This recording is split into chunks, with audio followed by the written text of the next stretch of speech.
Buongiorno, sono davvero emozionato perché ho l'onore di intervistare Babbo Natale. Buondì! È tutto pronto per la consegna dei regali? Come ogni anno! Oh oh oh! Vuole dire qualcosa ai bambini che la stanno aspettando?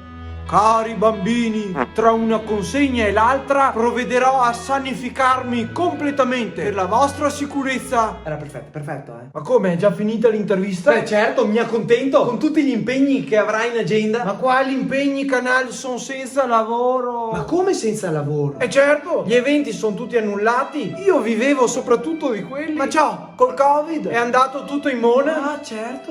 E ho anche tanti dipendenti sulle spalle. Gli aiutanti di Babbo Natale. Esatto. E le tasse sono sempre più alte. Cerco di sopravvivere. Che disgrazia, Babbo Natale, ma io posso fare qualcosa per te? Beh, se vuoi farmi un'offerta io non ti dico di no.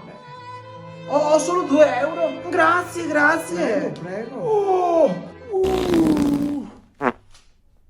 Babbo Natale, ma ti senti bene? Oh, troppa cipolla nel ragù di renne. Cosa? Non so se hai capito. Ho il conto che è più rosso del vestito. E così hai fatto il ragù con tutte le tue renne? Ma no, ho fatto anche il salato.